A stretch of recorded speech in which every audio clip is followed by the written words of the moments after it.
Bem-vindos. Bem-vindos a mais um podcast da Fábrica de Mentes Inquietas. E hoje, com a bancada largada aqui, que nós temos duas convidadas para lá de especiais, que vão trazer informações, que é o nosso objetivo, né, Marlene? Marlene, psicóloga, Marlene Monteiro, Eli Alves, advogado, eu mesmo, médico coloproctologista lá do HC. E aqui temos duas convidadas com conhecimentos à flor da pele, né, literalmente, né, ou de aplicação à flor da pele, que são a Gessiane Alves e a Márcia Almondes, na ordem inversa, né? Sim. E elas vão falar para a gente informações as mais corretas e precisas sobre um assunto que não chega a ser banalizado, mas está muito disseminado. E tem muita gente, a revista, e talvez muita gente sem tanta informação fundamentada, que é a questão da cosmiatria, né? Então, a cosmiatria é uma separação, vamos por assim, um desdobramento, né? Um desmembramento da dermatologia antiga, né? Que agora tem mais esta disciplina. E elas duas são boas representantes desse assunto. Tem o conhecimento teórico, tem o conhecimento prático, e a gente vai se aproveitar um pouco delas. Mas antes, não esqueçam de curtir, não esqueçam de se inscrever e não deixem de compartilhar, porque esse assunto vai ser quente. Então, se agora é o momento que você tem 10 segundos para fazer isso, por favor, faça, senão faça ao longo do nosso podcast, né? Então, elas duas têm trajetórias diferentes que coincidem agora há um ano juntas no departamento de dermatologia do Hospital das Clínicas. Mas acho que podia contar detalhes aí, né, das escolhas, dos caminhos. Quem começa? Doutor Afonso. Sim, senhor. Só para fazer uma descontração, eu queria fazer uma pergunta para cada uma. Vocês têm namorados ou marido? Tenho noivo. Vocês levaram em consideração a cosmiatria para tomar a decisão de estar com eles? Talvez eles sejam cosmiatas, né? Sim. Então tá bom, não era só para descontrair, para saber. A primeira impressão é importante, né? Então, Todo mundo, né? Todo mundo. A boa impressão chega antes, né? Não é isso? Exato.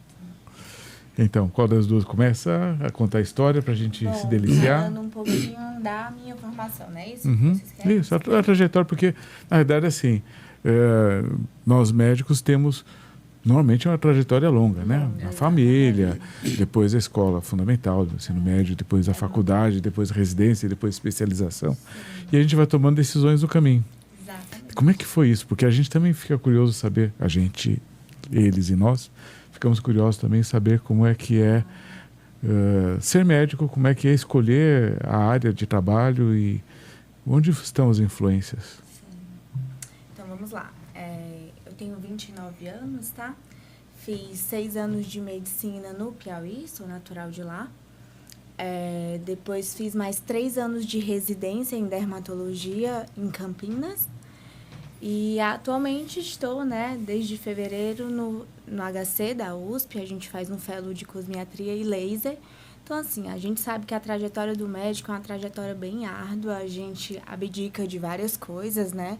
Minha família toda no Piauí, mas a gente sempre à procura do melhor conhecimento, melhores atualizações, então acabei vindo passar essa temporada em São Paulo, tá? Mas assim, é sempre procurando a gente poder fazer o melhor pelo nosso paciente, né? A gente poder entregar o melhor resultado, o melhor tratamento possível, tá? Então, assim, a gente acaba abdicando um pouco do nosso dia a dia com a família, com amigos, pra gente poder ser um profissional melhor. Então, acho que a trajetória do médico é isso. E por que cosmiatria? Né? E não psiquiatria? Tenta explicar primeiro o que é essa palavra, para as pessoas poderem entender. Porque são pessoas que estão leigos e que não vão conseguir entender um pouquinho, né? Tá. Cosmiatria é a parte da dermatologia que cuida da beleza, né? Mas não só da beleza puramente estética, tá? Por exemplo, a gente cuida também da saúde física, saúde mental daquele paciente. A gente sabe que são doenças também que mexe muito com o psicológico do paciente. Tem doenças que mudam um pouco o fenótipo do paciente desde a infância. Então, a gente trata isso também. Não cosmiatria não é só botox, não é só preenchimento, entendeu?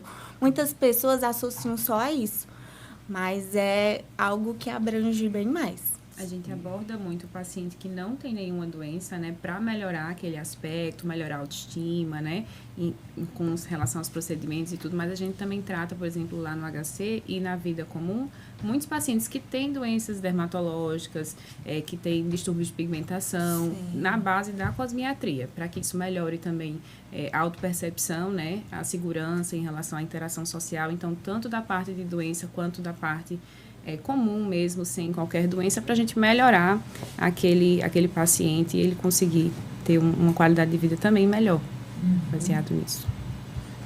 E a escolha por cuidar das pessoas, né, que enfatizou bem, deve ser também a sua sim, coisa, eu comungo da mesma ideia.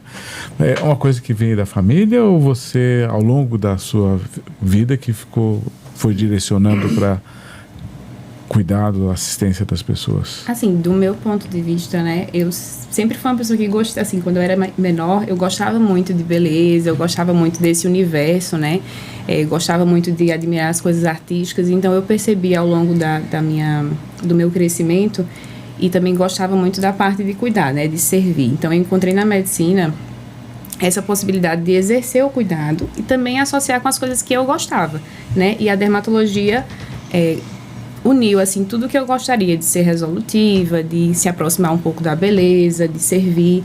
E a cosmiatria tem muito disso também, né? De você ter um senso estético, um olhar mais apurado, de você treinar esse olhar e também poder atuar mesmo resolvendo, melhorando. Então, eu consegui encontrar ali um caminho que juntava o pessoal com o profissional para ter uma trajetória que eu conseguisse ter alguma diferença, né, na vida das pessoas. Acho que isso historicamente, quer dizer, cosmiatria é uma subespecialidade ou um desmembramento da dermatologia mais ou menos recente, sim, oficialmente, né? Sim. Mas essa ideia já é antiga. Sim. Então, esse tipo de atenção, esse tipo de cuidado que agora tem coisas modernas, né, entre medicamentos, drogas e mesmo material físico, né, laser, essas coisas, a ideia já existia há bastante tempo, ou não? Sim, já há bastante tempo. Assim, boa parte da dermato, apesar da gente tratar muitas doenças, a gente também leva esse âmbito estético, né? Então, por exemplo, o tratamento de um paciente que tem melasma, a gente entende como uma condição de saúde, né? Que tem uma influência na pele e tudo, tem uma fisiopatologia ali por baixo, mas também tem um fundo estético. Então, tratar um melasma, de certa forma, é tratar uma doença e também tratar do ponto de vista estético. Tratar um paciente com acne também é tratar uma doença inflamatória, mas melhorar também o perfil estético. Então, sempre existiu isso, né, na dermato, mas foi se fragmentando um pouquinho mais quando começaram a introduzir, né, outros procedimentos, tanto de consultório quanto procedimentos injetáveis, para melhorar também as pessoas, como eu falei, que não tinham outras doenças, né? E aí foi se dividindo num ramo mais específico. E aí a gente faz dentro daquele subgrupo de pacientes as intervenções, mas também em todo o resto que a gente trata no consultório, né, amiga? Sim, com certeza. E assim, a gente percebe que na cosmiatria, essa sub-área da dermato, né, é um mundo de atualizações, entendeu? Então, assim, é muito importante a gente até participar dos congressos por conta disso. Sempre produtos novos, sempre tecnologias novas. E os nossos pacientes, hoje em dia, você sabe, é só colocar no Google que você fica ciente de qualquer tecnologia que surgiu, né? E eles chegam no consultório argumentando, perguntando. Então, assim, é óbvio que a gente usa técnicas, a gente usa aparelhagens antigas, né, porque ainda são boas, que se mantiveram no mercado, mas também tem muita coisa nova, tem muita atualização. Então, é uma área que demanda muito da gente também por conta disso, tá? Então, assim, existe há muito tempo, sim. Tem tecnologias antigas, sim, que a gente ainda usa hoje, mas também tem muita coisa nova. Cá entre nós, o custo para ter um consultório bem atualizado deve ser elevado, então. Altíssimo. Principalmente quando a gente fala de tecnologia, né? Sim. Porque é um maquinário que é de um porte, assim, de desenvolvimento tecnológico muito alto, então é um investimento mais alto, mas muitos dos nossos tratamentos também, eles passam pela essa associação da tecnologia. Então, é um recurso que a gente gosta bastante e auxilia muito nos pacientes. Você estava falando também, vou tentar falar um termo mais popular, porque senão as pessoas vão tentar. Não vão saber, você falou da espinha, né? Uma vez eu estava vendo um vídeo, é muito importante, né? Os adolescentes, principalmente, que ficam muitas vezes com muito marcas, muito sofrimento, fazer um tratamento desse estético. Ainda existe isso? Existe bastante. Na minha experiência pessoal, né, muitas vezes eu já recebo algumas mães que trazem os adolescentes quando tem esse estirão da puberdade, esse boom dos hormônios mesmo, que a acne é uma doença super comum, né? As espinhas é muito comum aparecer na época da adolescência, então elas chegam assim, doutora, mas isso é normal, né? Eu trouxe porque tá muito inflamado, ou alguma coisa que até incomoda às vezes mais ela do que eles, ou então que eles já se incomodam, mas o pai acha que que não tá tão ruim ao ponto de tratar, mas é uma doença, né? A gente trata porque existe uma inflamação ali da pele subjacente e várias outros mecanismos ali danificando aquela pele, né? Modificando o normal. E também tem um ponto de vista estético em relação a isso, né? Então, as cicatrizes que se formam, as sequelas, isso tudo tem um impacto psicológico muito grande. É uma das coisas que a gente mais recebe no consultório, de tão frequente que é, e a gente sabe toda a trajetória desses pacientes. E é só um exemplo. Nós estamos falando de várias espinhas, né? E não só de uma, né? Porque também não adianta sair correndo, nascer uma, não vou sair de casa, apesar que existe isso em adolescente. É muito frequente, não, estou com uma espinha aqui, eu não quero mais sair de casa, né? Não é isso é o normal. Sim. Nós estamos falando daquelas que infeccionam, daquelas que realmente são várias e que são graves, né? Sim. Aí a necessidade de um tratamento mais estético realmente se vale. Sim. E isso ainda é frequente. Sim. Bastante. Inclusive, nos quadros de espinhas mais intensas, né? A gente geralmente recomenda uma medicação que já é conhecida assim de longa data. Inclusive, muitos pais ainda têm um pouco de receio porque é uma medicação que tem certos efeitos adversos, né? Mas geralmente a gente entra com essa medicação, primeiramente, para poder inclusive diminuir essa inflamação que você fala, que é aquelas espinhas bem estouradas, pústulas, né? Aqueles nódulos. E depois a gente parte para tratamento estético, né? Que inclusive é um dos serviços que a gente consegue fornecer no HC da USP, né? A gente faz laser, microagulhamento, peeling, então geralmente a gente consegue aumentar bem essa autoestima dos pacientes, sabe? Isso é bem legal. Deixa eu só interromper uma coisinha para vocês. Vocês são muito delicadinhas, né?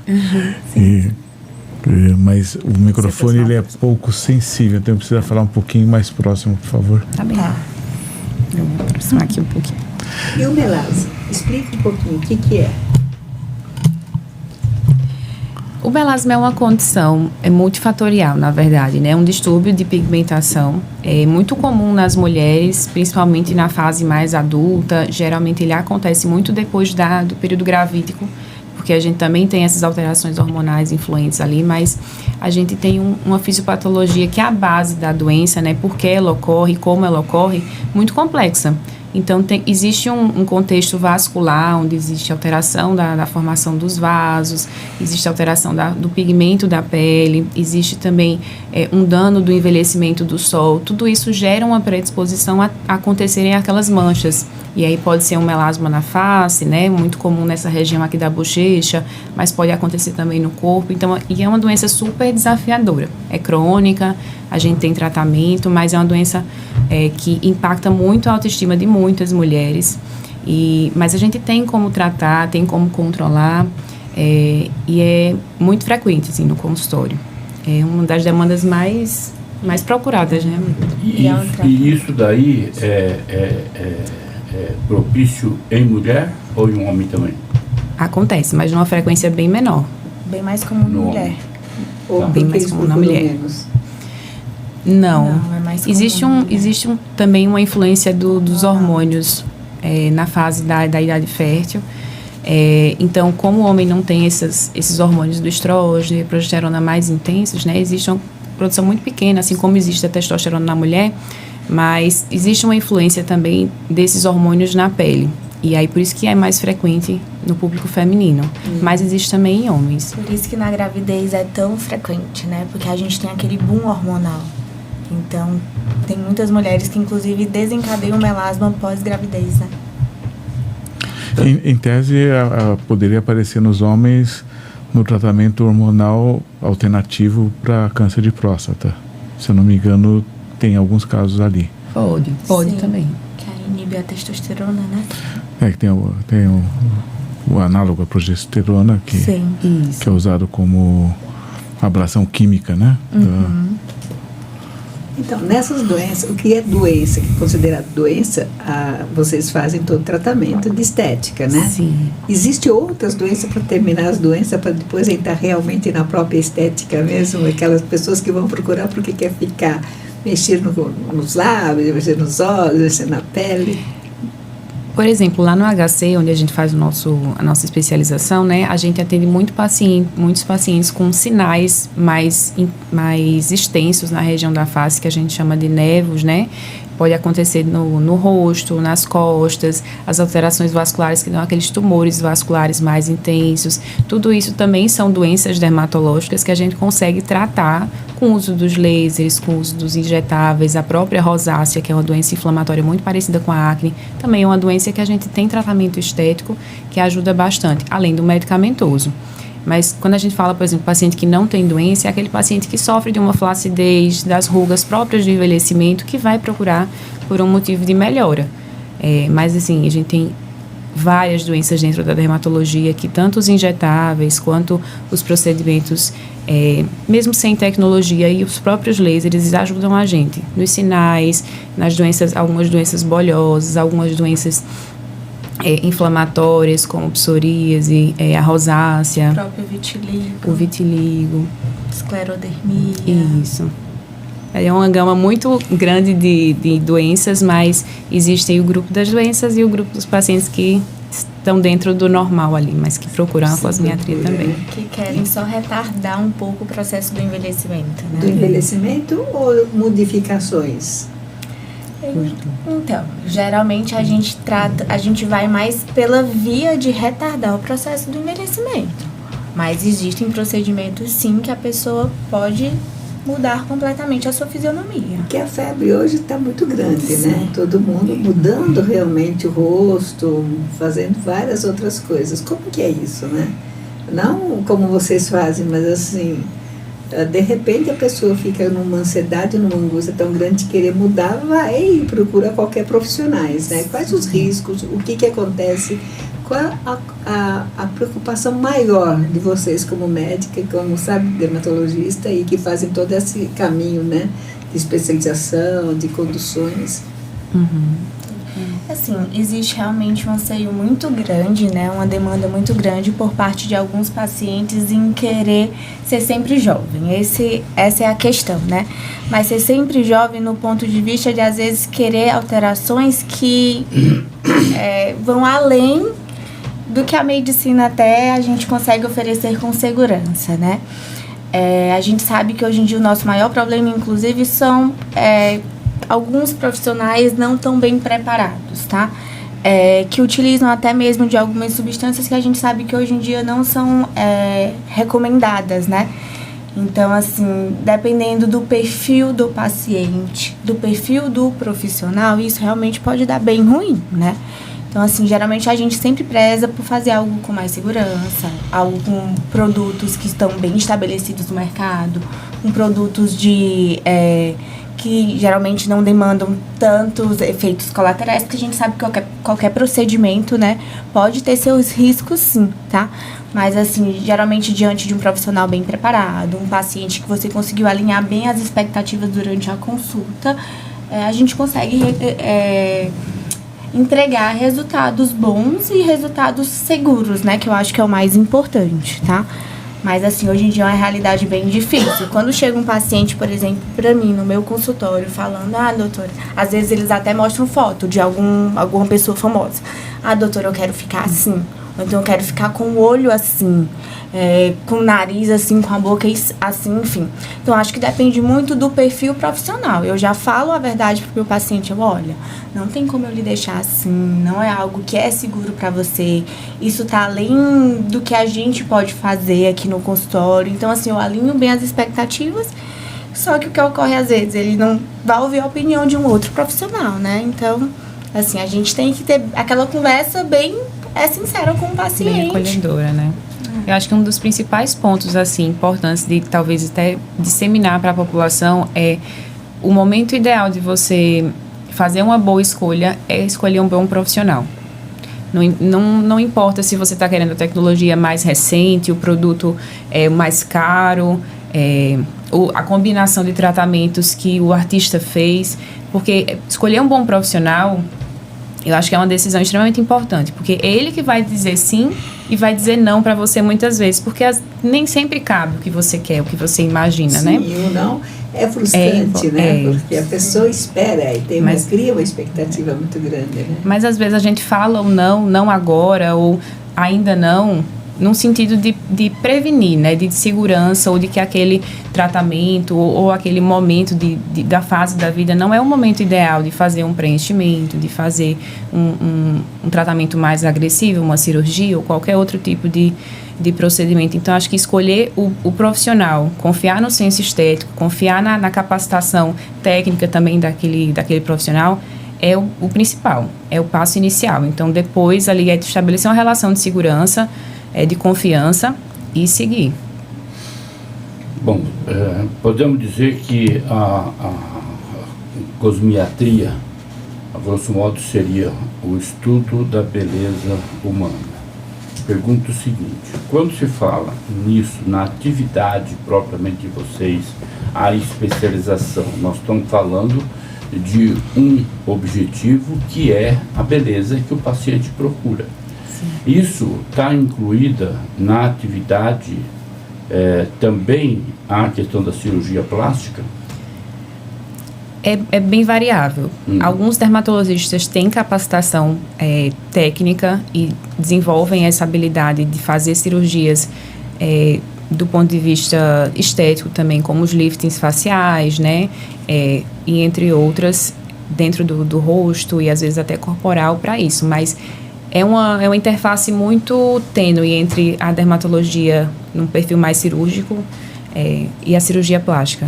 Tá, dentro do que vocês disseram, quer dizer, na verdade, o paciente que vai procurá-las, ele vai com esse objetivo de melhorar a sua beleza, vamos dizer assim, ou de repente buscar algo que de repente a natureza não deu e ele quer tentar absorver. Nisso, então, entra, além de toda essa identificação da situação dele, também entra a questão do ponto de vista psicológico de como que ele vai enfrentar isso e de que forma que esse paciente chega até vocês. Muitas vezes também a beleza é para ele, né? Muitas vezes a beleza não é para outras pessoas. Ele que quer alguma coisa que se acha bonito, né? Sim. Nós sabemos que tem várias pessoas que, quando estava na época da Barbie e do marido da Barbie, do Ken, todo mundo tentou fazer, né, várias coisas para poder parecer parecido com esses bonecos, né? Então, o psicológico também está aí, né? Assim, uma das coisas que eu acho que, por mais que o tema às vezes pareça futilidade para algumas pessoas, né? eu acho que dá pra gente abrir o leque de muitas reflexões com isso. Por exemplo, essa questão de identificação com a Barbie, com o Ken, isso levou a pessoas a fazerem procedimentos para se aproximarem desses personagens e se tornarem pessoas caricatas, que fogem muito do que a gente é normalmente. Então, a gente se expõe tanto a isso nas redes sociais, no que a gente consome, que a gente vai considerando isso normal.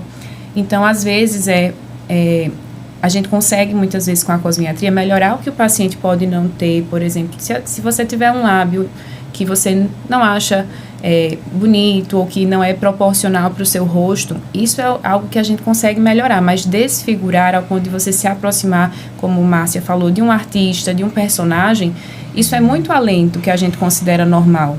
E aí isso interfere no psicológico, né? Então a gente muitas vezes se questiona até que ponto essa influência externa está gerando uma distorção na percepção pessoal que a pessoa vem querer.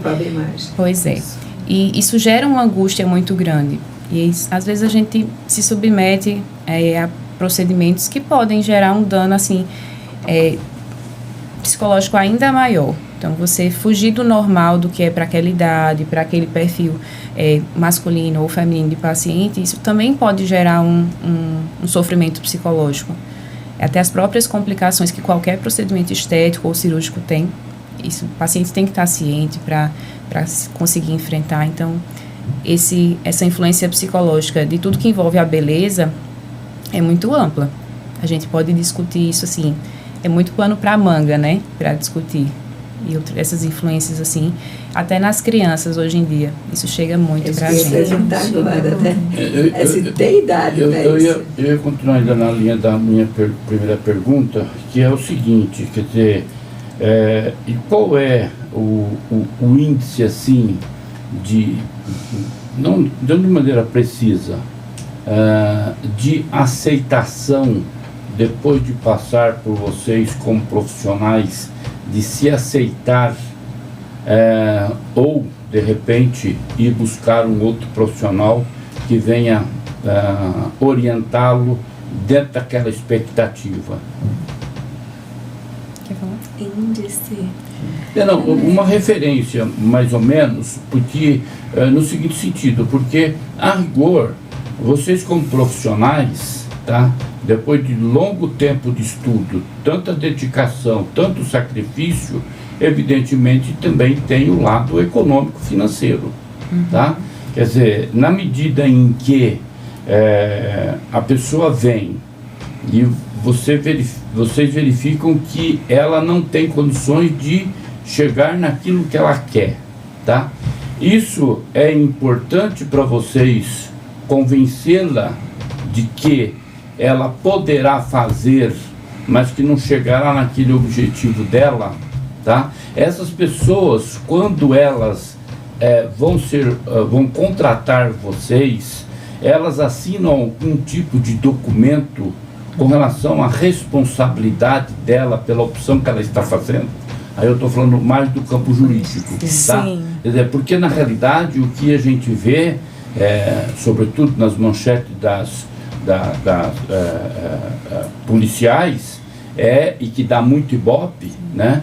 É saber que a fulana morreu na clínica, não sei o que e tal. Quer dizer, é evidente que aí, até que seja apurado, não dá para atribuir culpa para o médico, porque o médico tem uma saída quase que generalizada, porque cada um pode reagir de uma forma de acordo com o procedimento que está sendo feito. Então, objetivamente falando, a questão psicológica e a questão do ponto de vista jurídico, como é que vocês se protegem? Vou falar. Então, sempre durante a consulta o paciente chega com a queixa dele, certo? A gente faz nossa avaliação, às vezes ele até chega já falando, eu quero preencher isso. E não é bem assim, pelo menos comigo não é bem assim, creio que a minha colega também não. Ele vem com as queixas e a gente propõe os procedimentos que vão suavizar, que vão melhorar aquelas queixas dele, tá? Independente ou não dele não ficar satisfeito com a minha escolha, eu não vou fazer um procedimento que ele chegou dizendo o que quer fazer, por ele querer fazer, sendo que o conhecimento é meu, tá? Então, assim, eu alinho bem as expectativas com ele, falo, os resultados que o procedimento vai gerar nele, independente ou não das expectativas que ele espera. A gente tem que ser honesto com o nosso paciente.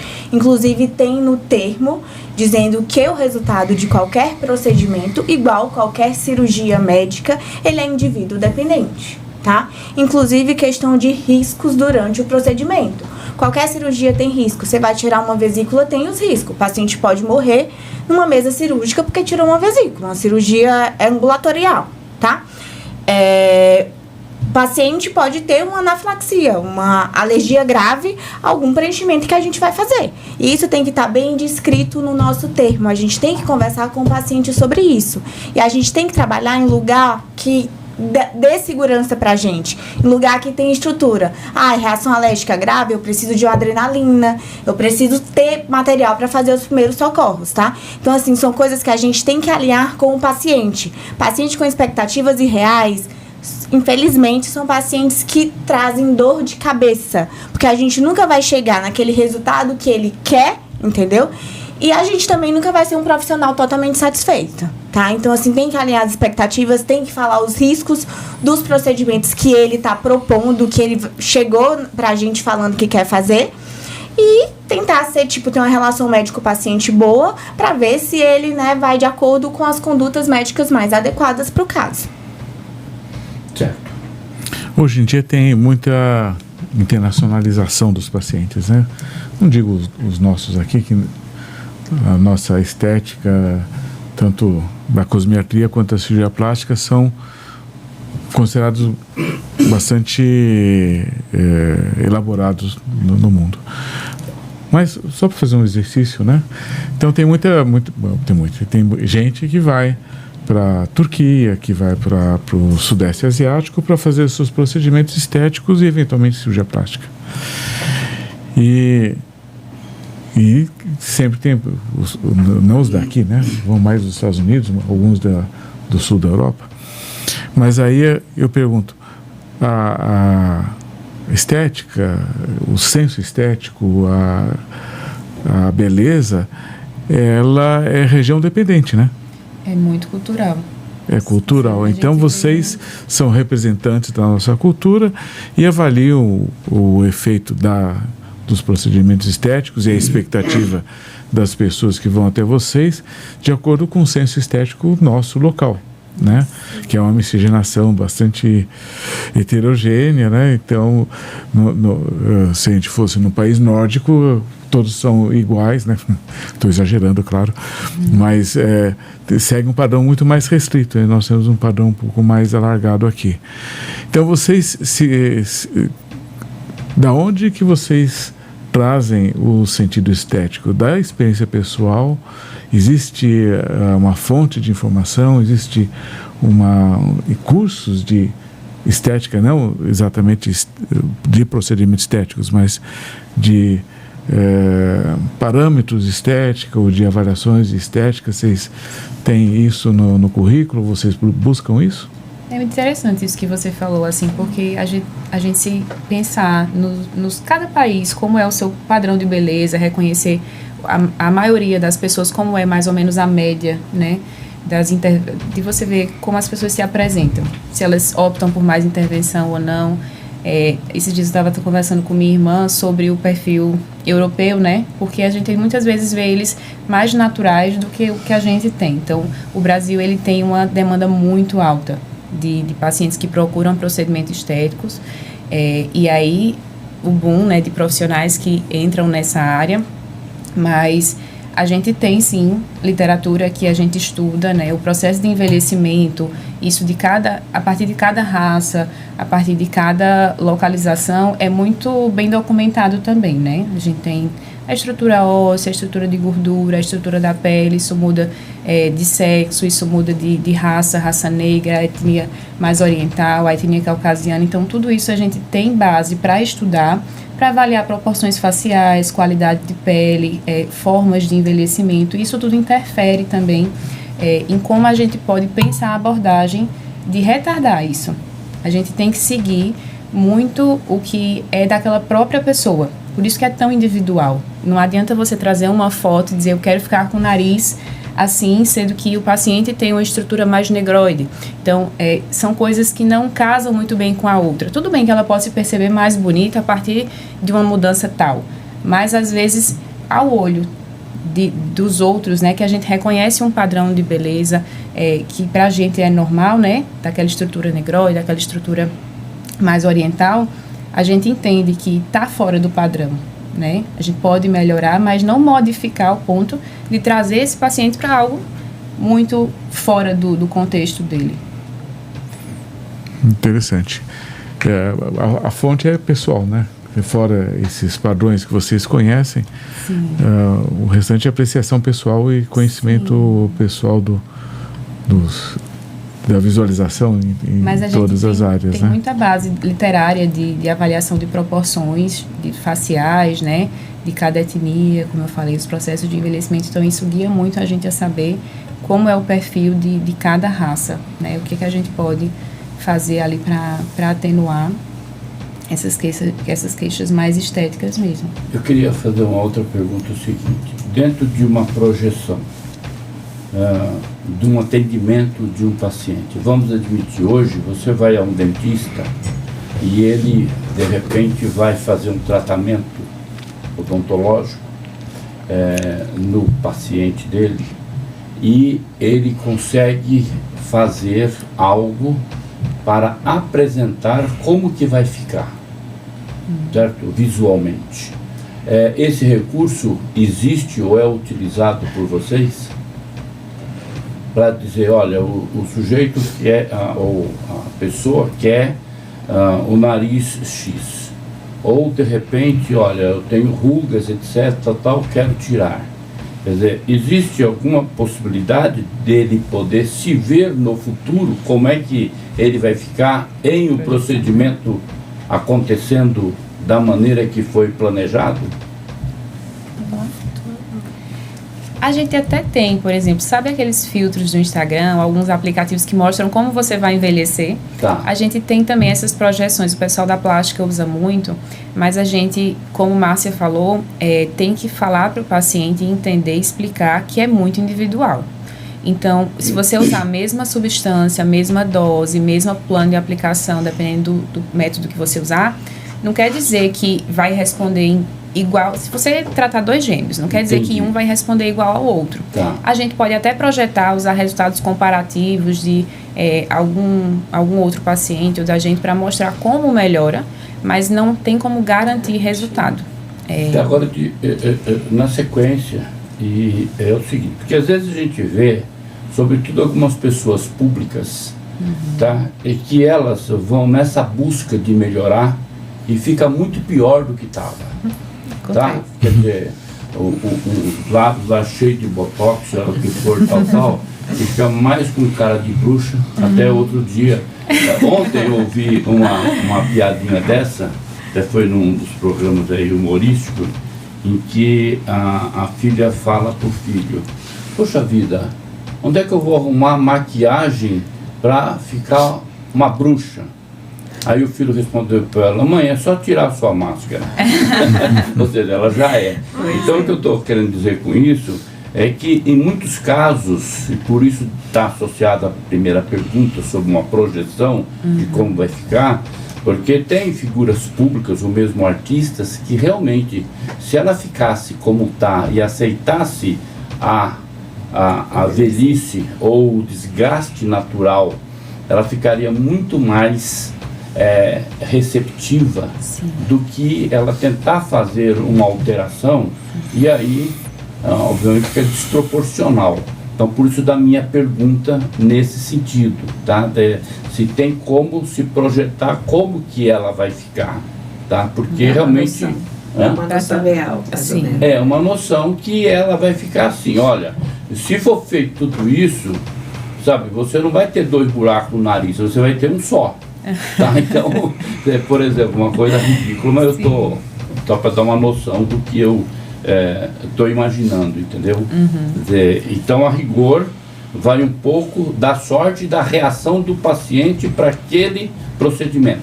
Também dá muita de parcimônia, né? Na realização dos procedimentos. Então, às vezes é um desejo do paciente chegar e fazer um procedimento muito agressivo ou fazer, por exemplo, muitos preenchimentos, que é o que a gente vê que desfigura mais as pessoas, mas escolher um bom profissional que faça as coisas, faça um plano de tratamento, faça um projeto.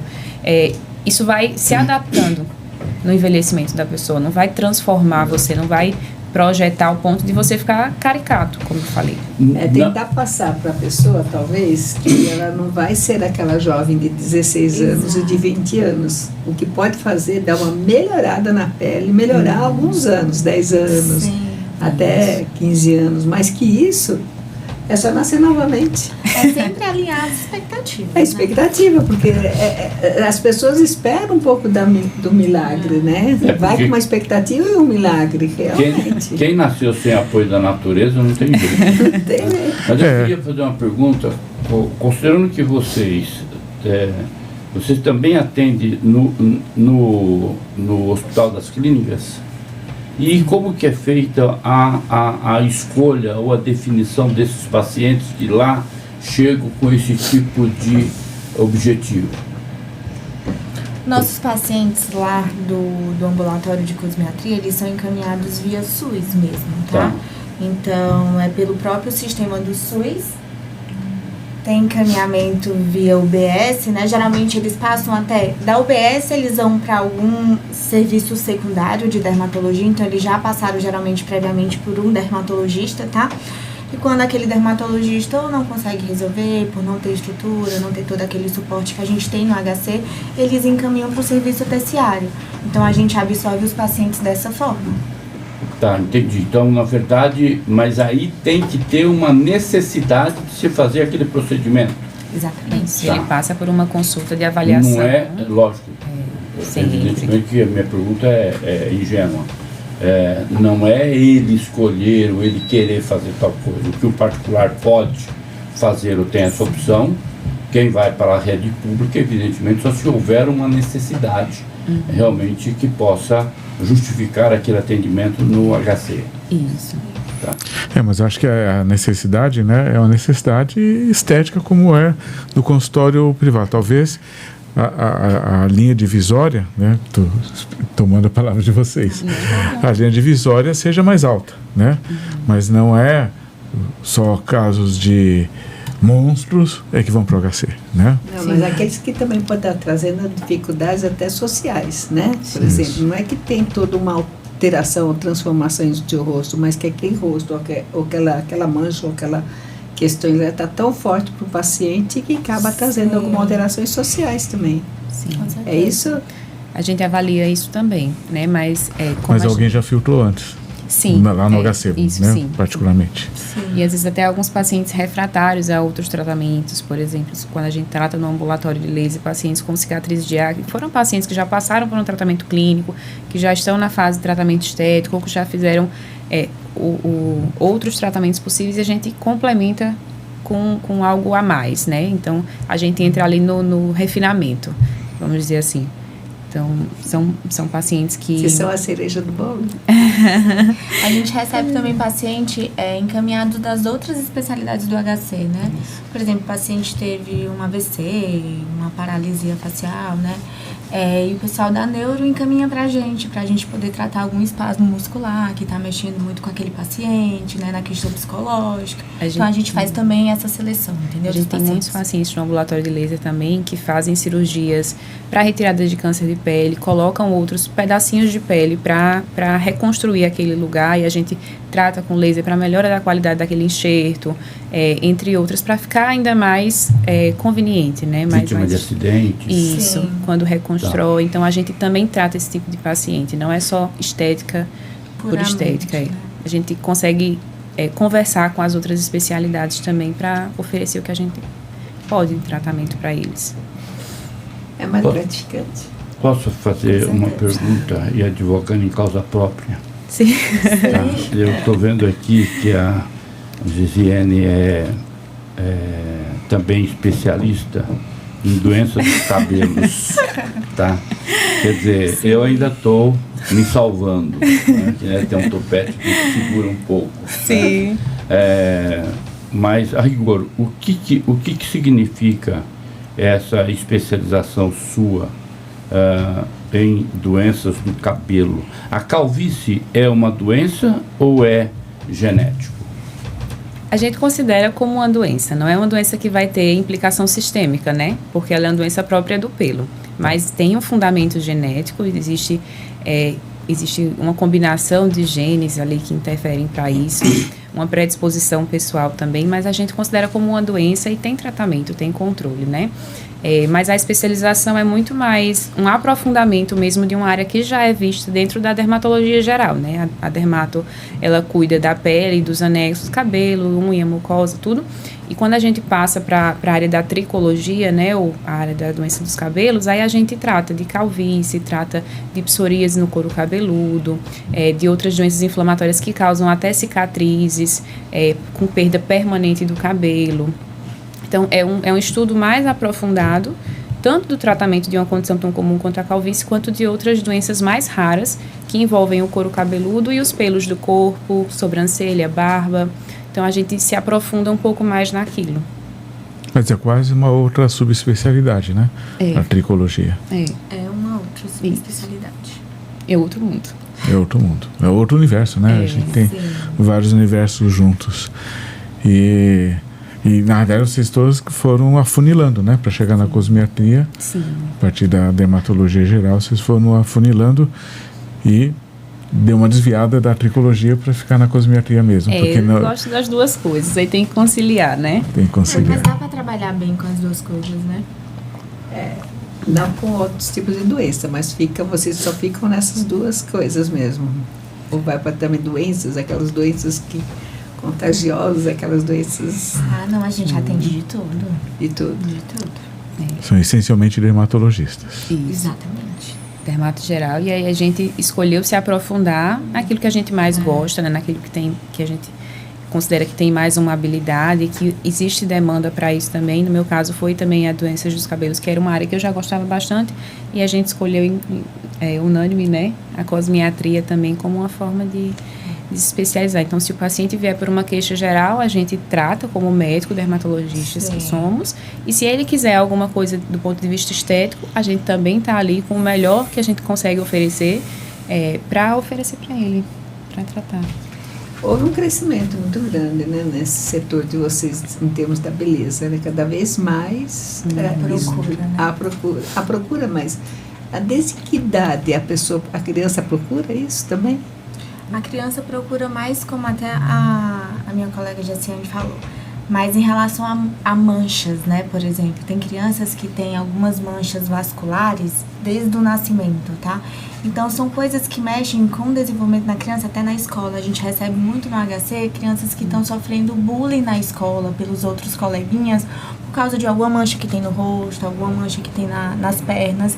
E os pais ficam meio que desesperados. Às vezes, a maioria das vezes, não consegue arcar com aquele tratamento no sistema particular, espera por anos, né, o encaminhamento para o SUS, o HC. E a gente consegue ir lá e ir, né, manejando, tratando. Então, assim, geralmente o problema no tratamento das crianças seria a questão da dor, na verdade. Muitas crianças ainda não toleram a dor que o tratamento gera, porque é um laser. Então, às vezes, gera um certo incômodo na pele. Explica um pouquinho como é esse laser. Tá, então, assim, geralmente os lasers vasculares, a gente usa um laser que é o Nd:YAG, né? Acho que as pessoas não vão entender assim muito bem, mas é um laser que a gente aplica na pele da criança com a intenção de diminuir aquela proliferação vascular no local, tá?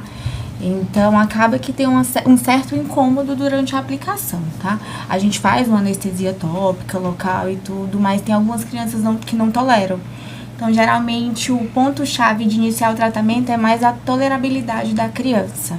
E o quanto aquilo está incomodando a ponto de os pais procurarem um atendimento.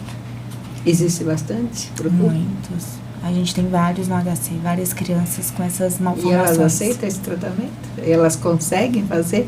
Porque não é só na aplicação, o pós também. Né? Porque dependendo do tipo do laser, também tem outras complicações, tem outras dores, tem outros incômodos. Sim. E as crianças aceitam? Algumas sim, mas algumas não conseguiram tolerar e a gente pede para voltar daqui 1 ano, 2 anos, que à medida que elas vão crescendo, né? Pra gente ver a viabilidade de continuar aquele tratamento. Mas tudo isso a gente explica, né, na consulta. Sempre vem um responsável e a gente explica como é a expectativa do procedimento. A gente falou aqui que não tem como projetar muitas vezes o resultado, mas a gente conversa um pouco sobre o que é que o procedimento tem de ganho, né, como é que ele age, o que é que a gente pode esperar do pós-procedimento, em pós-imediato e o pós daqui a alguns meses, com o protocolo de algumas sessões que a gente faz. Então, isso a gente tudo explica. Mas precisa também da colaboração. Às vezes eles são muito novinhos para entenderem como é. Então a gente muitas vezes posterga isso para o momento que eles estejam mais à vontade assim, de fazer. E de modo geral acontece mesmo isso.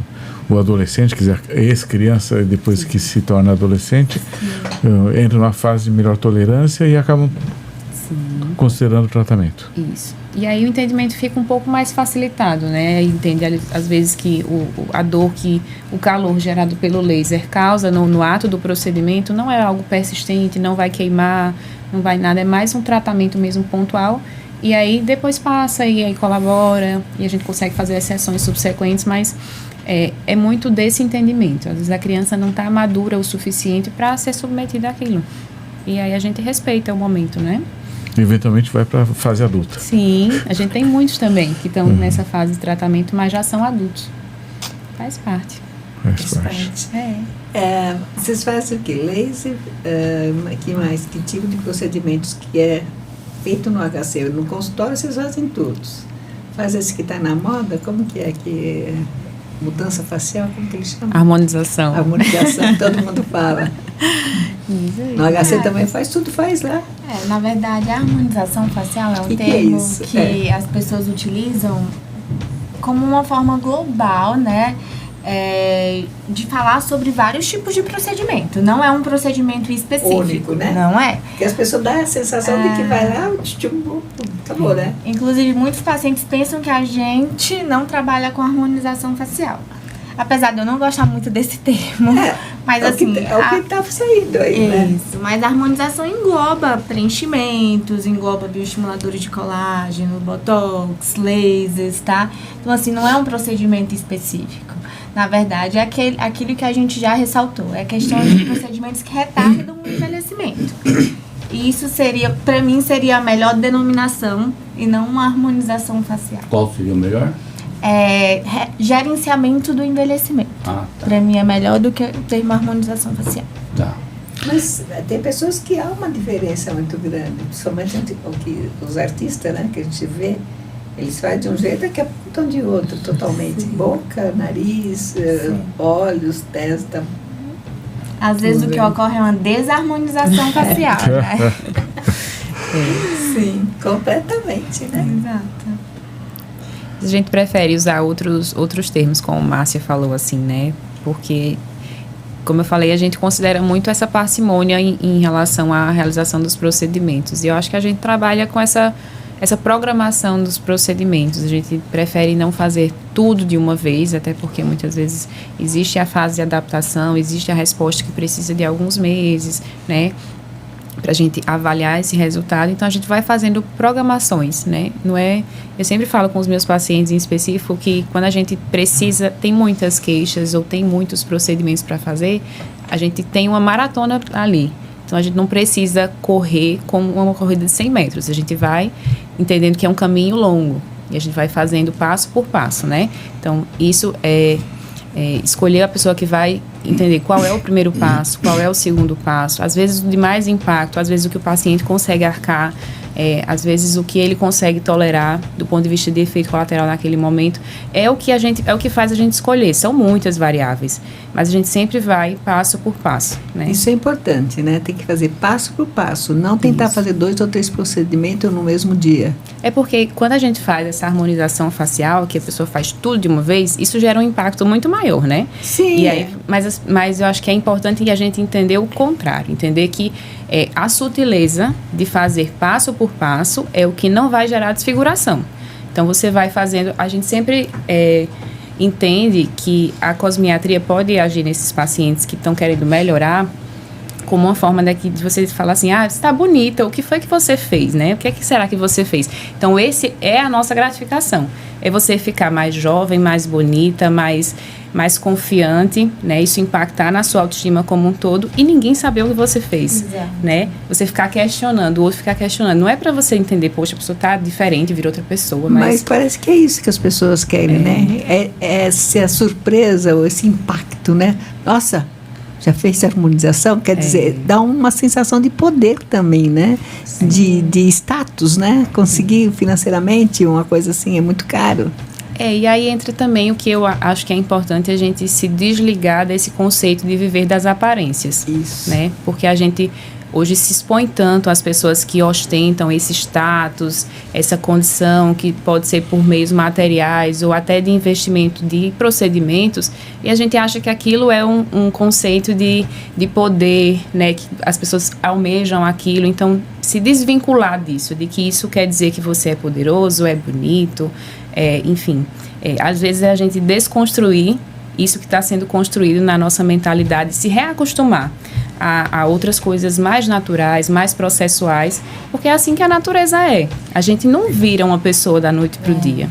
Não existe uma fadinha mágica, né? Ou a Ginny ou Jane, ou Samantha, ou coisa parecida. Eu queria exatamente falar sobre isso, e aí vocês, por favor, me colocam se é por aí ou não.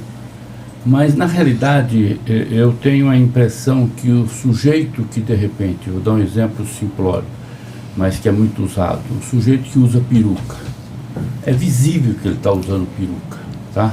O homem, principalmente. Quer dizer, aquilo, se ele for um profissional liberal, transmite para o cliente dele mais insegurança, ou seja, dele não está se aceitando do que efetivamente uma beleza estética. Qual a visão de vocês nesse comparativo que eu estou fazendo? Não entendeu? Se alguém que está lá, calvo, ele quer mostrar que ele está jovial, ele vai e coloca uma peruca, tá? Quer dizer, isso não passa se ele for um profissional liberal, ele, quando vai atender o seu cliente, o seu paciente, quando ele se apresenta daquela forma, não passa uma insegurança dele, quer dizer, que ele é inseguro com ele mesmo, que ele teve que buscar um artifício para poder descaracterizar aquilo que era natural? Não acho que passe insegurança. Eu acho que, na verdade, ele não gosta, né, do fato de ter calvície, ele não tem culpa por isso. Ninguém sabe se ele tentou tratar e, infelizmente, não é todo mundo que responde ao tratamento. Mas como é algo que incomoda para ele em relação à imagem dele, eu não vejo problema algum usar peruca e nem acho que passa essa imagem de insegurança, não. Talvez tenha que investir na qualidade da peruca, né? Talvez. É verdade, deve ficar mais natural. Mais natural, peruca fica na dúvida, é melhor do que, não, é evidente uma coisa... Mas assim, o que às vezes a gente vê é que os pacientes, eles vão por meios mais simples. Então, a pessoa que não quer se submeter a um tratamento clínico, que não quer esperar ter o resultado, ela desiste simplesmente e opta pela camuflagem. É um recurso para algumas pessoas que já estão numa fase avançada, por exemplo, especificamente da calvície, né, que já não estão respondendo ao tratamento ou que chegaram num platô, né, estacionaram a resposta. Então, às vezes, é um recurso de camuflagem, mas isso talvez não transmita a insegurança dele. Isso acho que vai de caso a caso, mas muitas vezes reflete uma impaciência. Então, não quero tratar, quero resolver, vou camuflar aqui. E isso, às vezes, também é um prejuízo, porque ele talvez pudesse ter um tratamento melhor, um resultado melhor, se tivesse um acompanhamento bom, se tivesse paciência, se fizesse as coisas certinhas. Então, a gente precisaria menos desses recursos artificiais. Então, um recado que nós teríamos realmente para deixar, por enquanto, não termina não, para a população seria isso, né? Primeiro olhar para si, mas ter muita paciência para conseguir chegar ao seu objetivo. Sim. As coisas não podem ser do jeito que eles querem, na hora que eles querem, né? Procurar esses profissionais para poder entender isso. Isso é fundamental para qualquer coisa, até para uma peruca, Até, sabe, para a questão da estética mesmo, do rosto, tirar mancha, tem um tempo, né? Tem. As coisas não é do jeito que gostaríamos que fosse, né? Sim. E a gente tem muito respeito pelo que a natureza fez pra gente, né? Pelo que a medicina tem feito, como a dermatologia tem avançado. Então, a gente respeita também os passos, os processos, os tempos. Isso a gente passa na conversa com o paciente. Por isso que é importante esse acolhimento e esse entendimento na consulta. Porque, senão, o tratamento, o projeto vai por água abaixo, né? A gente, às vezes, na ânsia de resolver tudo de uma vez, acaba colocando a perder. Então, e acontece isso. Desculpa. Não, o que eu acho também muito importante a gente citar é que, assim, as pessoas devem fugir dos padrões de beleza estabelecidos pela mídia, entendeu? Eu acho que cada pessoa tem uma beleza individual e que a gente tem que realçar essa beleza de cada pessoa e não querer ser parecido com fulano, com aquele ator, aquela atriz. Eu acho que isso é que precisa ser desfeito, essa imagem midiática de que para a pessoa ser bonita tem que ter o queixo assim, tem que ter o nariz empinado, a boca tem que ser grossa. Então, assim, eu acho que isso precisa ser desfeito, na verdade. Que as pessoas estão adoecendo por conta disso, entendeu? Tem gente que não tem recurso financeiro, mas faz de tudo para poder fazer procedimento, para poder se achar mais bonito. Então, assim, eu acho que é algo que a gente tem que desfazer. Eu acho que vem da mídia mesmo. Então, eu acho que é algo que deve ser ressaltado, sabe? E também tem pessoas curiosas que querem fazer todos os tipos de procedimentos, faz qualquer cursinho e estão fazendo aí, preenchendo, né? Sim. Ficou muito, sei lá, se ficou fácil adquirir os produtos ou falsos cursos, não sei. Hoje em dia, eu já vi pessoas realmente fazendo alguns procedimentos que, como você já falou, assim, muitas vezes eu vi realmente essa semana mesmo, uma pessoa que fez 2 procedimentos no mesmo dia e ficou com o rosto desse tamanho, assim, porque deu alergia. Precisou ir para o hospital para tomar um corticoide, uma coisa nesse sentido. Falta um pouco de regulamentação também, né, nesse âmbito da estética. Então, a gente sofre um pouco com isso. A gente procura as vias tradicionais, mais formais, mais longas. A gente sofre vendo que isso também, para algumas pessoas, é um caminho mais fácil, que não existe uma regulamentação. Até aqui tal profissional pode ir, até aqui é outro profissional que tem que assumir. Então, isso deixa a gente um pouco triste em relação a essa invasão mesmo, essa demanda que acaba trazendo consequências indesejáveis. Eu quero mudando de assunto, mas sem perder a oportunidade, eu quero fazer uma colocação aqui do ponto de vista pessoal de vocês, parabenizando-as. Isso não é despedida ainda não, tá? Mas parabenizando pelo seguinte: não sei qual é a idade de vocês, também não precisa falar, mas demonstra serem jovens. E já com essa idade, com esse tipo de discernimento naquilo que se objetiva chegar, já tendo iniciado lá atrás, além de, queira ou não, uma forma de sacrifício, estar deixando a família lá no norte e nordeste, né, para poder estarem aqui, se dedicando e para poder aperfeiçoar cada um na sua condição, para poder oferecer um serviço de alto nível para a sociedade.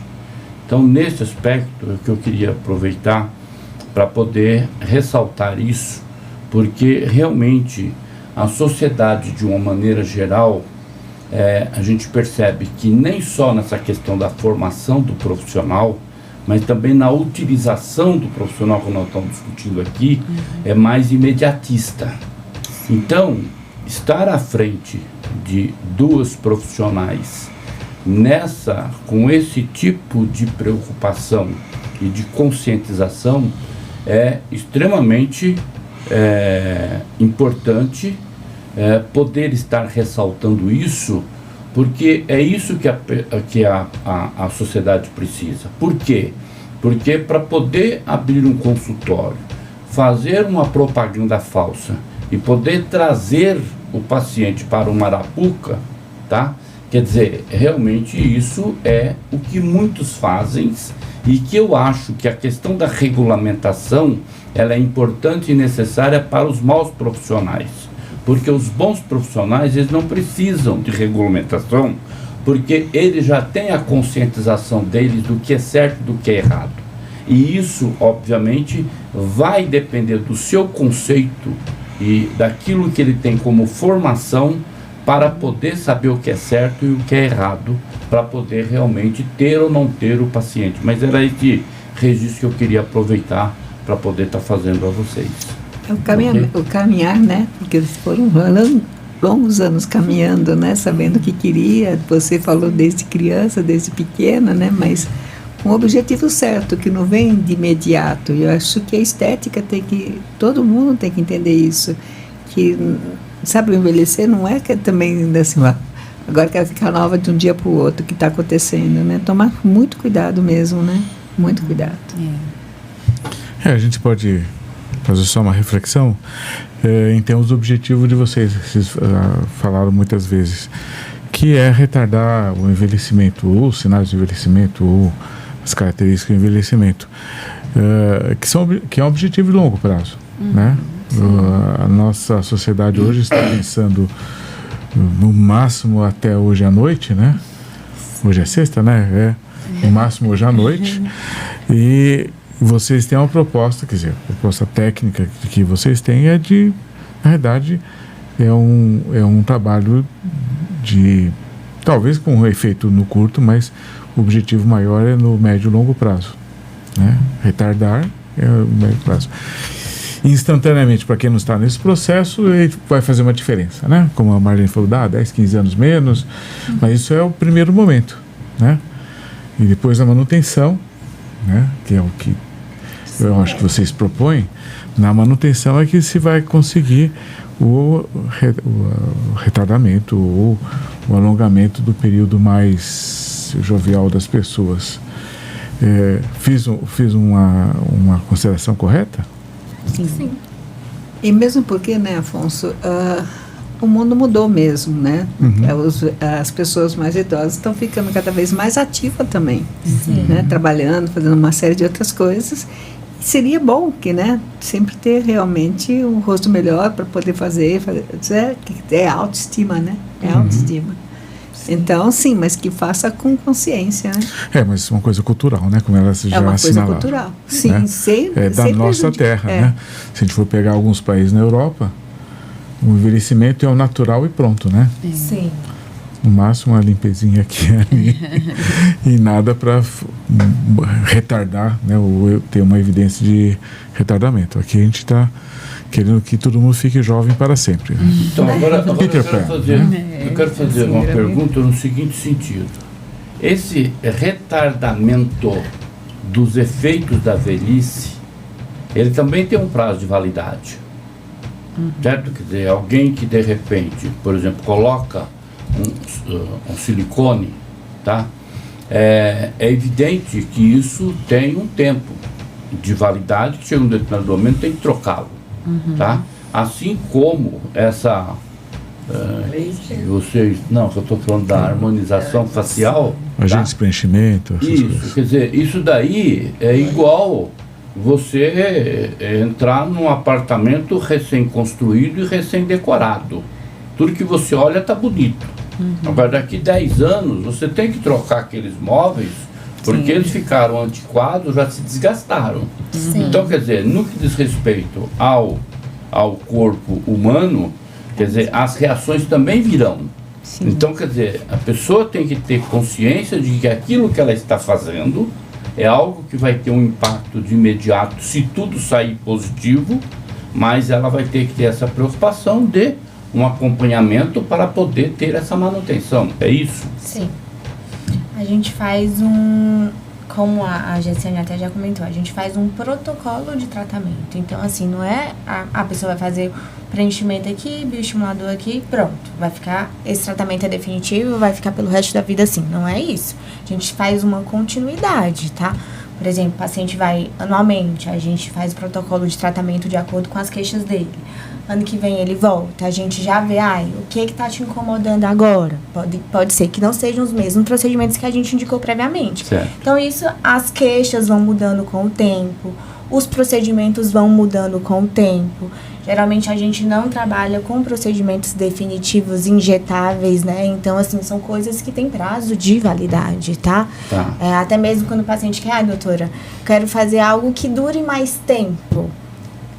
Eu, geralmente, por exemplo, oriento quando o paciente tem indicação procurar um cirurgião plástico, faz uma blefaroplastia, faz um brownie lift, um lift facial, que são tratamentos que geralmente duram mais tempo.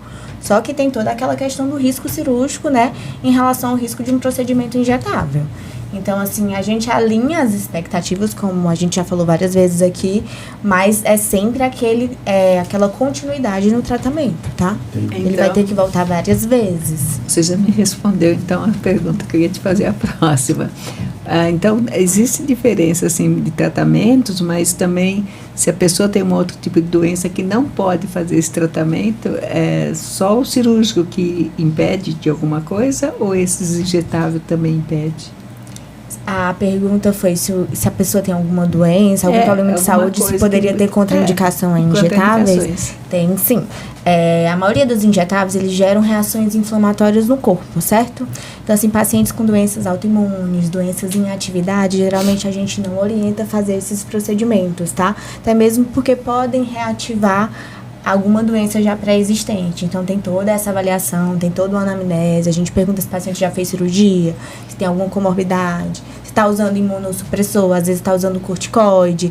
Aí, a medicação que a gente vai fazer, o procedimento que a gente vai fazer não tem efeito se tiver com dose de corticoide alta. Então, tem toda uma avaliação médica antes da gente poder indicar tal procedimento. Existe todo um planejamento nosso também em relação a como fazer, o que fazer. Olha só, quanta segurança que vocês, né, profissionais da saúde, passa, né, para a pessoa, porque tem outros que não vão fazer esse tipo de coisa.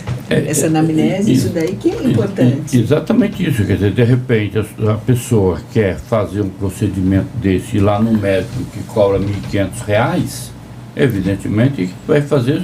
Só vai entrar, não vai sair da clínica. Então, quer dizer, realmente a pessoa também tem que ter o mínimo de discernimento para saber que não existe milagre. Quer dizer, todo um trabalho desse, e para fazer algo bem feito, também tem o seu custo, né? Quer dizer, e se alguém de repente quer fazer economia, então não faz nada. Deixa como está. Porque por mais que envolva muito essa questão da beleza, né, da percepção, aos olhos, a gente também, primariamente, é médico, né? A gente está lidando com a saúde ali por baixo. O procedimento, ele vem como a cereja do bolo. Ele vem melhorar aquilo que já está acontecendo ali com o paciente, que já está bom. Então, não dá para ignorar tudo que está acontecendo por baixo, tudo que está sendo feito em paralelo com o paciente. Se ele tiver alguma doença, a gente não vai passar por cima disso para fazer um tratamento estético. Não é o mercado que você vai lá, escolhe o produto que você quer levar para casa e você diz o que você quer. Existe todo ali por baixo. A pontinha do iceberg é o procedimento, o resultado que você vai ter. Mas ali por baixo é toda a caminhada que a gente tem como médico para saber se pode, se não pode, quando pode, com que pode, quanto pode. Então, são muitas variáveis. E aí, às vezes, é quando a gente diz não, agora não, depois, ainda não. Vamos melhorar isso aqui primeiro, depois aquilo. E aí, é quando a gente previne essas complicações também.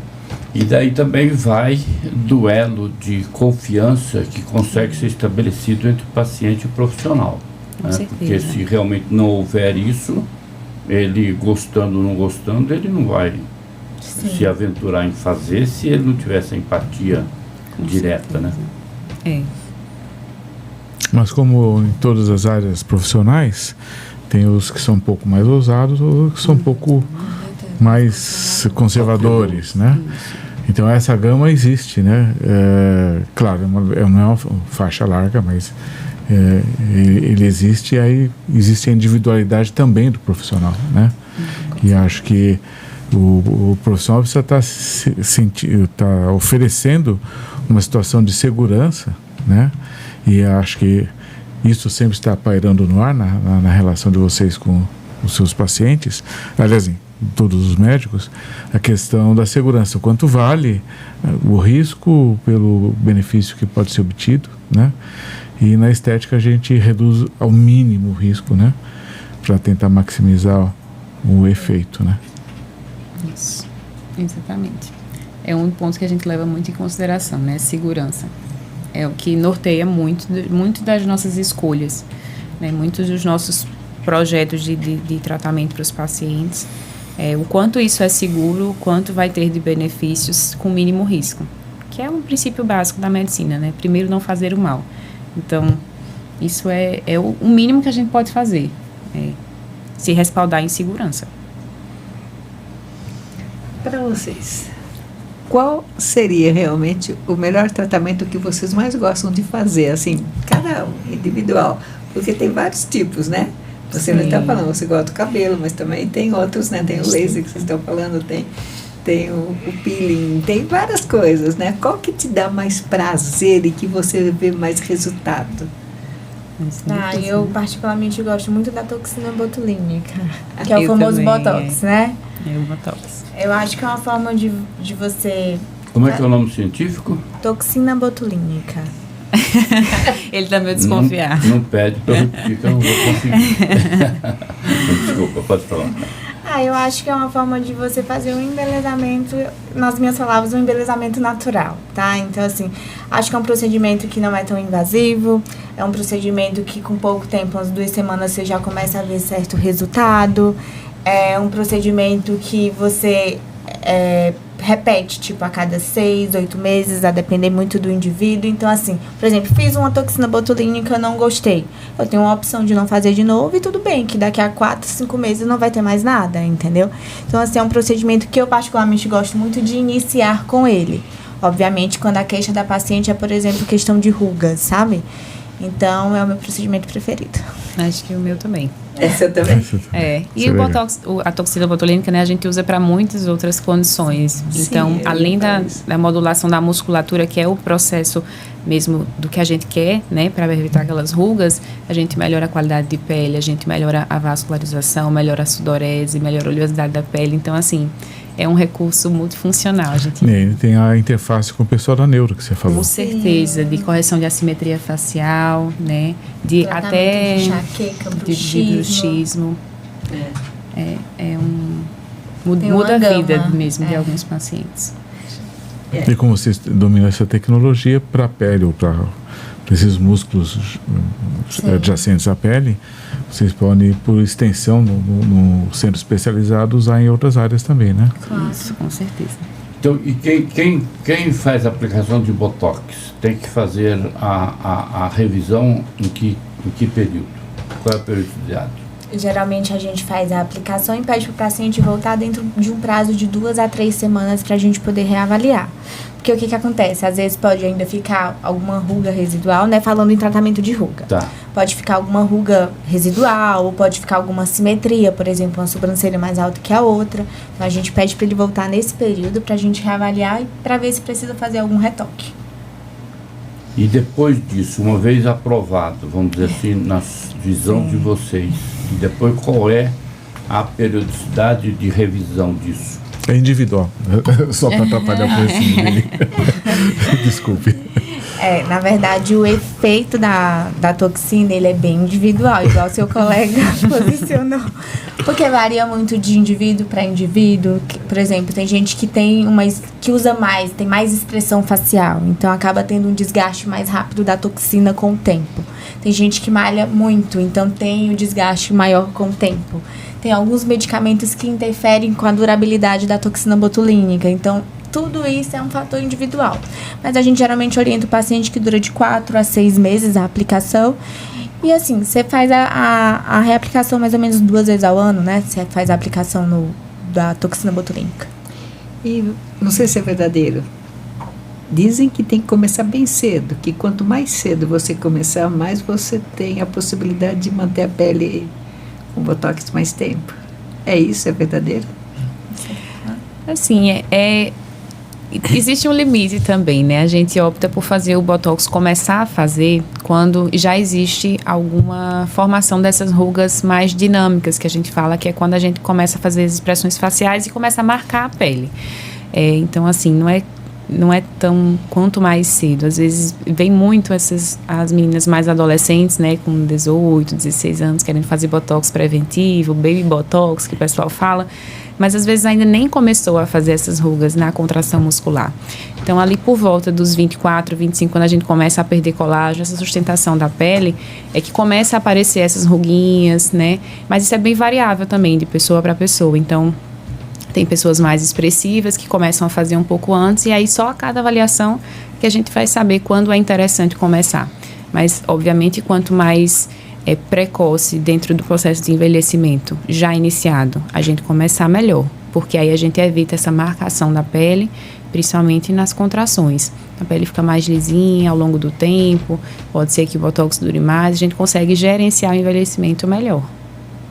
E como é uma proteína estranha, ela pode despertar imunidade individual, né? Sim. E no longuíssimo prazo, não sei o que é esse longuíssimo, pode, por repetidas aplicações, pode perder o efeito por um efeito de neutralização pelos anticorpos, só para explicar, neutralização pelos anticorpos feitos pela própria pessoa contra a toxina, e no longo prazo perder o efeito. Isso existe? Sim, existe sim. E a gente acaba que tá vendo cada vez isso com mais frequência, porque as pessoas estão começando a aplicar a toxina mais cedo, né? Então, estão num período de vida, estão mais tendo contato com essa substância que ela não é original do nosso corpo, pode-se falar. Então, produzem mais anticorpos. Os anticorpos, com o tempo, eles acabam degradando a própria toxina antes até mesmo de entrar na musculatura. Então, infelizmente, tem gente que acaba perdendo a resposta à toxina com o tempo. E é uma resposta que, infelizmente, a gente não consegue reverter ainda.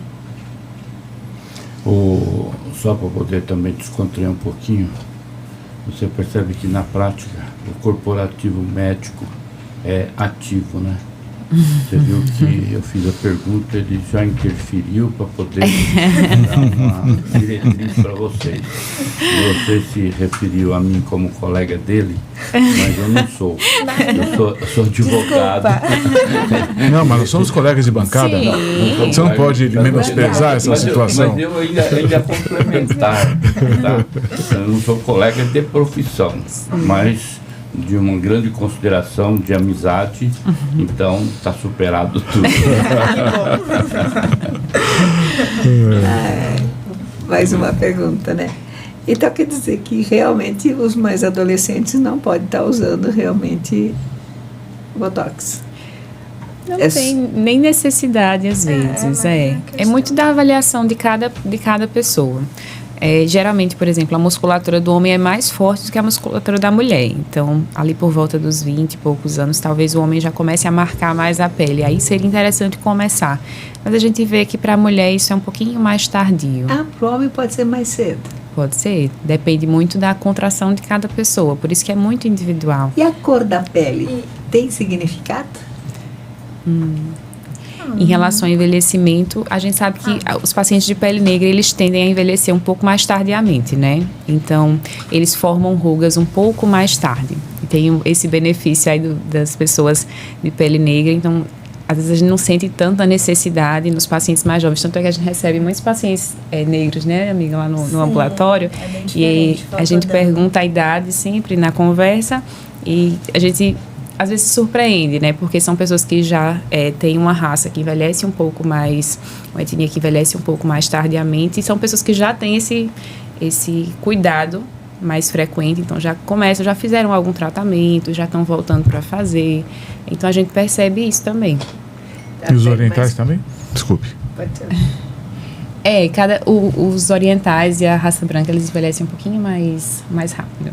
Mas os orientais em relação aos de pele exatamente branca, não tem diferença? Pouca. É mais o pessoal da pele negra e os brancos.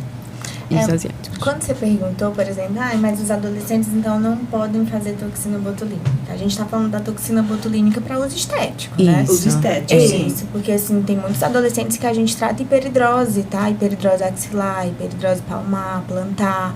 E é um dos tratamentos, né? A toxina botulínica. Sim. Então, assim, a gente está falando mais da questão de indicação estética, só para deixar bem estética claro. Mesmo, sim. Né? Que se realmente pode ter outras consequências bem futuras, né? Então é melhor começar mais tarde mesmo. Quando for preciso, né? Quando for necessário. Exato. Tem algumas crianças, né, com síndromes de contratura que se usa toxina botulínica, né? Então não é questão de não poder, né? É questão de aplicabilidade, indicação. Agora vamos no mito ou verdade.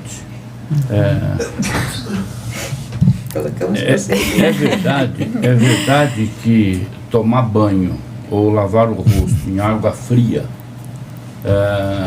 demora mais para aparecer as rugas? Mito. Então, quem dera. Você está salvo. Você está salvo. Eu vou parar de lavar o rosto com água gelada, fazer a barba. Colocar gelo, tomar. Aquele. Nos conte a sua experiência pessoal. O que você acha? Eu acho que sim. Que bom. Eu acho é sempre bom a gente ouvir o paciente, né? Então. Se ninguém nos escute, eu tenho 69 anos, faço 70 o ano que vem. Tá vendo? Tá de parabéns. Então eu acho que lavar a cara com água gelada só não funciona pro cabelo, né? Só não funciona pro cabelo. Ou funcionou parcialmente, né? Vamos por assim. Mas dá para segurar.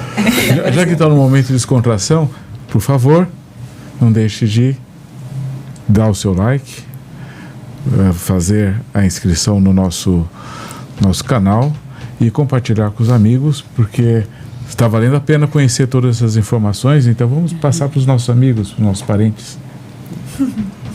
Não, e sem dúvida, porque são informações de quem está realmente dentro do tacho do cozimento do aprendizado, né?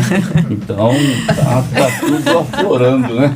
Então, não, mas é extremamente importante nesse aspecto, porque vocês estão trazendo informações e conhecimentos que realmente estão assim latentes, né? Então, eu acho que isso é extremamente importante, que a gente possa ter a oportunidade de, através do nosso Fábrica de Mentes Inquietas, né, trazer aí essas informações que realmente são muito importantes e que muitas vezes as pessoas têm dúvidas. Sim. E não sabem como buscar as respostas, né? Mas, enfim, o objetivo é exatamente esse, para a gente, como disse, estar sempre mexendo o caldo, né? Então, eu vou pegar o seu mito ou verdade, né? Fazer mais uma pergunta, que é: quanto de sol? Nada de sol ou livre? Eu recomendo o mínimo possível. Eu também.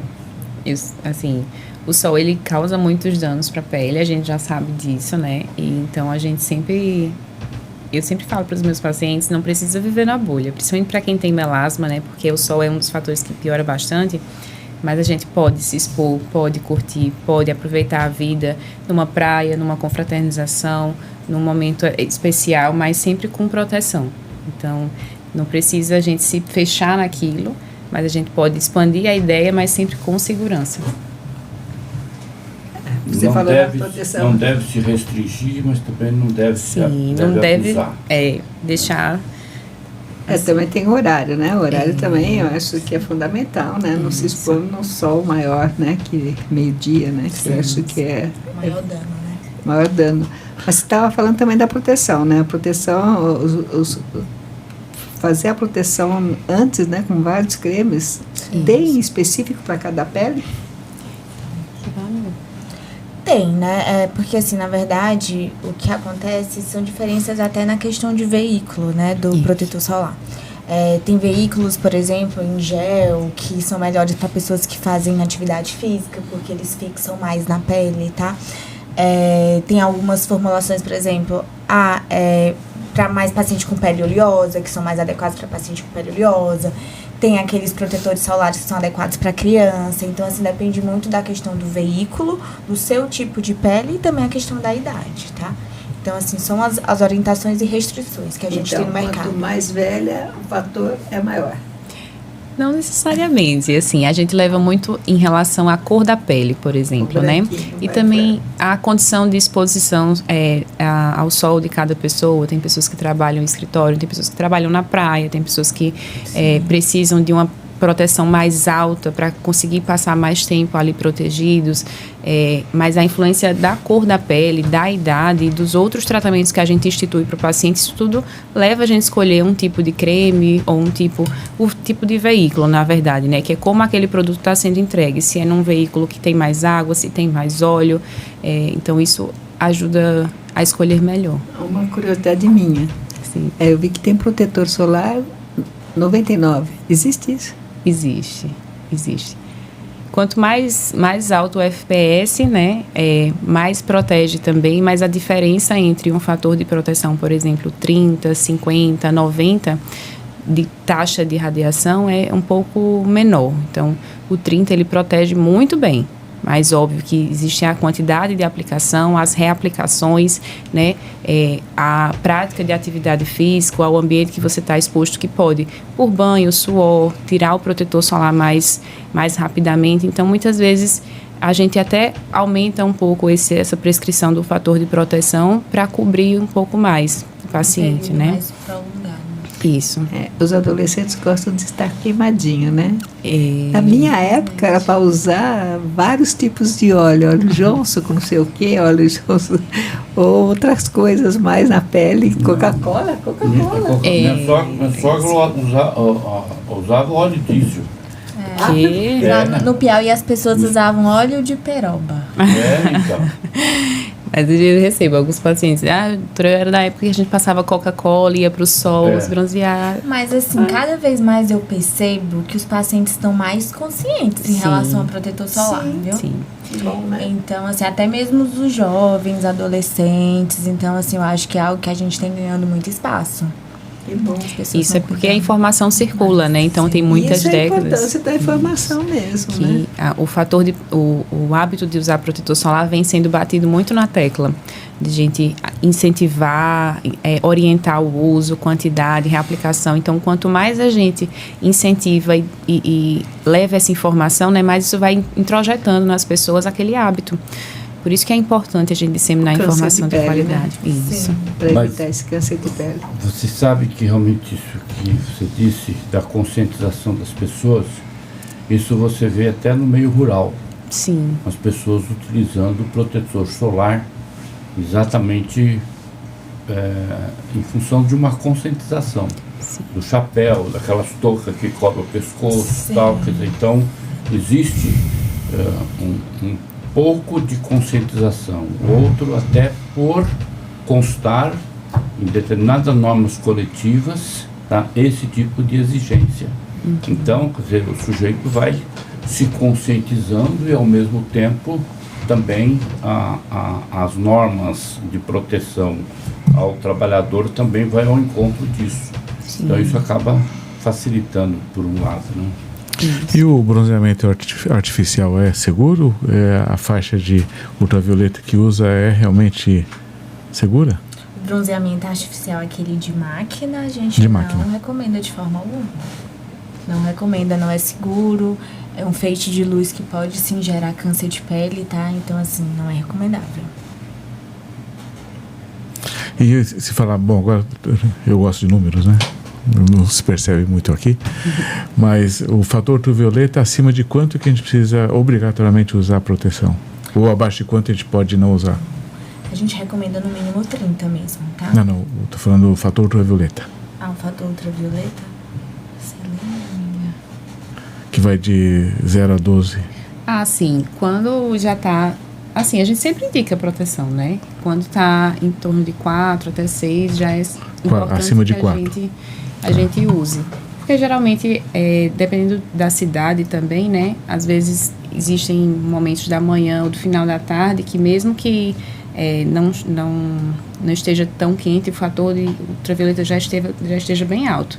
Então, não é aquele horário que a gente fala de 9 às 13. Tem cidades muito quentes, como a minha, que 8 horas da manhã o índice ultravioleta já está lá em cima. Então, não tem como ter margem para não usar o protetor solar. É mais para o sul, né? Porque nós estamos aqui no Trópico de Capricórnio. Você falou? Mas você é de Recife, né? Isso. Você está reclamando da sua cidade, dela, então... A dela é pior. 7 horas da manhã já... Não, Já em termos de fator ultravioleta é igual, mas o calor é A sensação térmica é bem diferente. campeão do Brasil quase, né? Tem cidade mais É quente? Teresina, né? Eu não conheci nenhuma, né? Eu não conheci nenhuma, mas deve ter alguma mais quente. Acho que Palmas também é quente, né? Dizem que sim, eu não conheço. Aonde? Palmas de Tocantins, né? Ah, tá. Dizem que é bem quente. Para fechar esse negócio de protetor, usa-se em casa também? Somente donas de casa que diz que não sai de casa, para que vai usar? Eu sempre recomendo usar. Pelo menos acordou, já passa um hidratante, já passa o protetor solar. Porque assim, às vezes, não saiu de casa, mas vai no quintal, entendeu? Tem até certa influência, né, a gente sabe hoje em dia da luz visível em relação a alguns tipos de doenças, né, como melasma. Então, assim, eu sempre recomendo meus pacientes usarem, tá? E aquelas pessoas que trabalham de home office também. Eu sempre pergunto, os hábitos de vida, né, é importante para a gente entender e saber o que prescrever para o paciente. Então, se o paciente trabalha perto de janelas, por exemplo, a gente já sabe que alguns tipos de radiação solar, eles ultrapassam o vidro. Então, esse contato indireto com a pele, muito próximo, também indica o uso de fotoproteção, mesmo em ambientes fechados. E telas de computador? Tem uma influência um pouco menor, mas também tem.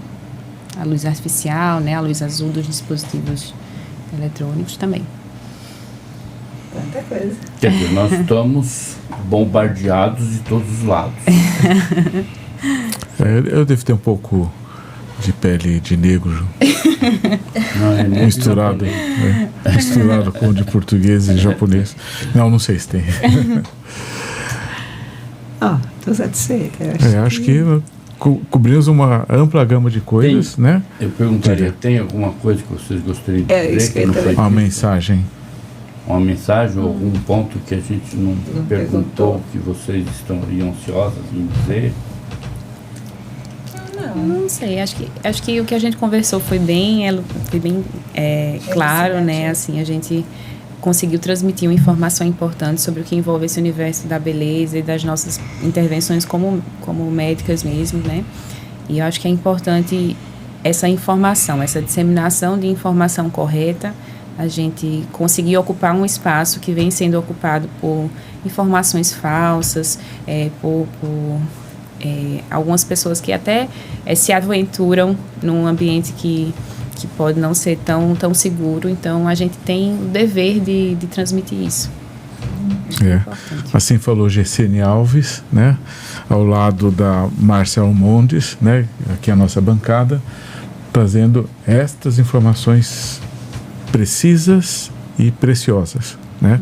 A gente tem que levar em consideração tudo isso. Não é só uma opinião no ar. É uma opinião balizada, profissional, técnica e bem cuidada.